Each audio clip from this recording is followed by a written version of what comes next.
What's going on, ladies and gents? Welcome back to the stable. If you're wondering why we baby-proofed the Mustang, I'll get to that in a sec, but first we have to announce the winner of the giveaway. Once again, we're giving away the Adelphi headlamp to one of you lucky subscribers. And if you're not already, go ahead and sign up to our Patreon so you can get automatic entries into future giveaways. So the winner of the headlamp is, drumroll please.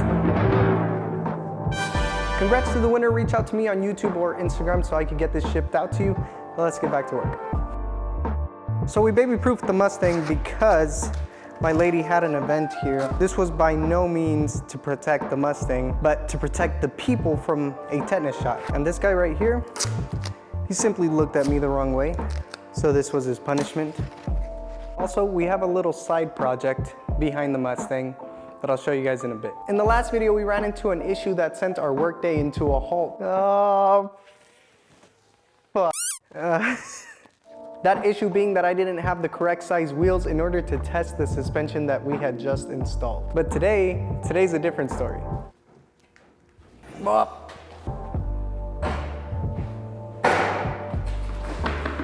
These are a set of old wheels and tires that I had from the previous Little Red project, but now that I'm looking at the hub size, I'm thinking we might have the same issue. Also, shout out to Robert Lugo, who said he had a set of Kragers for me. Hopefully in the near future, I am up in Phoenix and I will definitely pick those up from you. Alrighty, let's see what we got here. Well, what a waste. How big is this damn hub size? It's like 2 3/4. Here I was thinking I had it all figured out, but these wheels are the wrong size as well. But this isn't going to stop me, not today. In the previous video, Mr. Matt B suggested I should take a die grinder and open up the center bores of the wheels because I'm not gonna drive on them anyway, so safety doesn't really matter here. Anyway, thank you for the idea, Mr. Matt, because we are going to try it right now. So there's a couple of different options we have here. The cheapest and the fastest would be to use the angle grinder to just open up as much as we need, but I think it'll also be the sloppiest way of doing it. There's also the high-speed cutter option, which will be slower, but it'll probably be a cleaner cut. Then there's the Dremel, which would probably give us the cleanest circle, but it is the most expensive option because we have to go buy another bit for it. Decisions. So I had a long discussion with my wallet, and my wallet told me to stay within my budget. So angle grinder it is. Let's see what kind of damage we can do.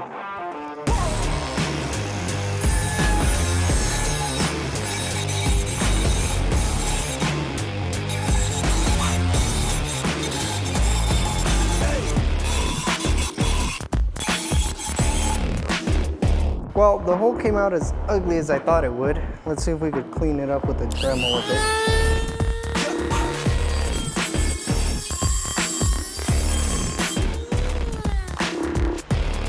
We got an ugly spare wheel now. Maybe it fits. It's close. We cut a decent amount out of the center of the wheel, but in order to fine tune that cut so we don't mar up the surfaces on the rotor, I think we are gonna go get that rotary bit.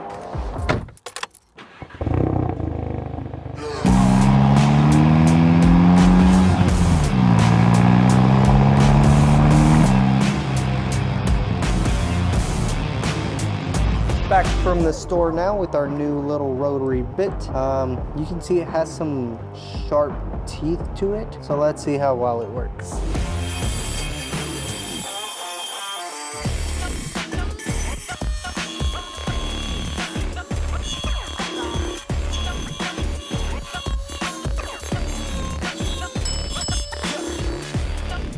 That little rotary bit is not working as efficiently as I thought, so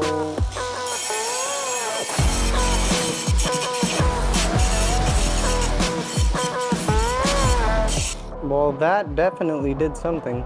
Okay, moment of truth. Yes, sir. I mean, it fits. Would you look at that? The angle grinder never disappoints. And once again, in no way are we going to be driving the car in these, so it doesn't really matter. You can see just how much it doesn't fit. But for what we're using it for, this is perfect. Bam. While my twin cuts up the other wheel, let me show you guys our new project. Ta-da! For those of you that are unfamiliar, this is a Honda Grom. It's basically one of the smallest street legal motorbikes that you can get. Top speed is a whopping 65 miles an hour, I believe. I won't give too much information away on this project because there's a whole story behind it. So stay tuned because there will be a whole separate video on this. Yo, are you done yet? I think so. I'll be the judge of that. Yeah! Nice. Alrighty, ladies and gents, we have a full suspension, 2 tires. I'm so excited. Let's drop it. All right, let's do this. This will be the first time it sits on its own suspension, or it sits on the new Mustang 2 suspension. Let's get rid of these jack stands. Oh God, I'm nervous. I'm nervous. I'm nervous. All right, let's hit it.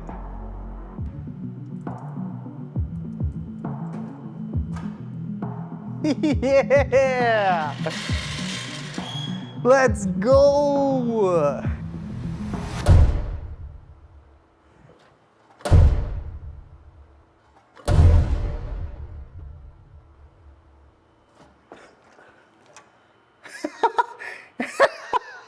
Okay, I probably shouldn't have jumped on it like that. Well, I definitely broke something. I'm an idiot, part 343.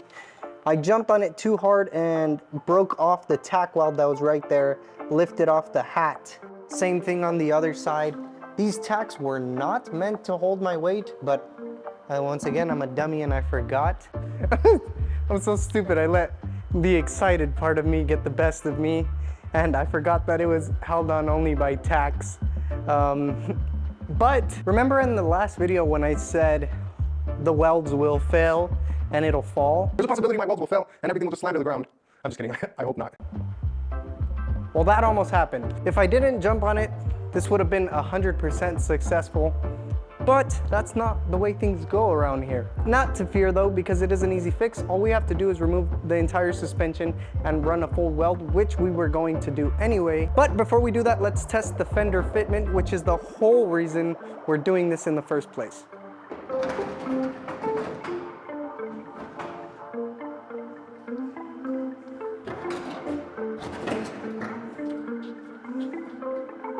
That one looks good to me too. It looks so weird with these wheels. Well, goal complete. It now sits on its own weight. I am very pleased with how everything came out, besides me breaking the tack welds. Now that we have the fenders on, we know that all of our measurements were correct. In order for me to actually jump on it, let's fix the boo-boo we just made.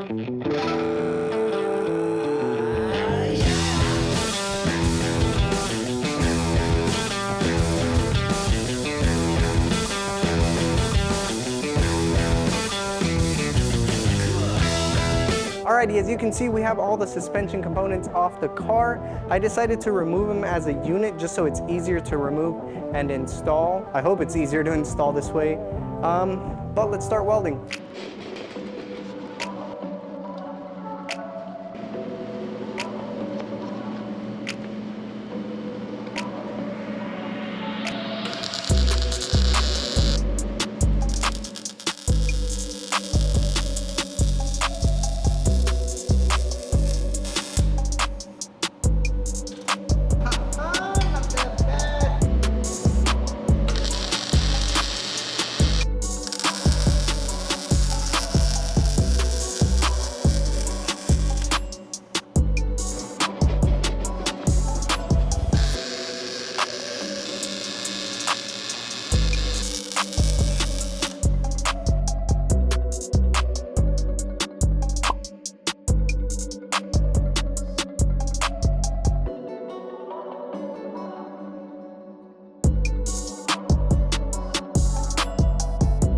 Small update, we have fully welded the shock towers as well as the cross member. Some welds were pretty, some not so pretty, but there's only one thing left to do.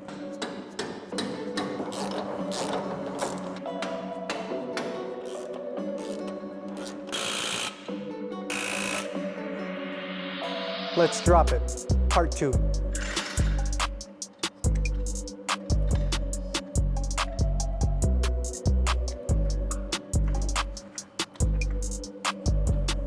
Jack stands.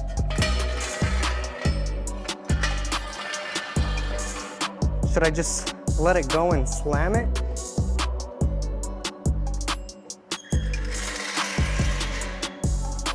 And she sits once again, but now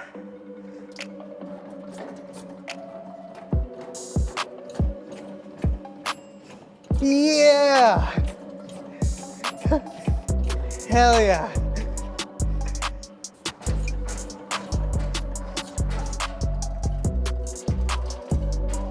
I really like watching how it works. I know it's just a plain old suspension with regular geometry, but it's just fascinating. I also want to say thank you to everybody who has watched this series. I've been receiving a lot of love and support lately on the last few videos.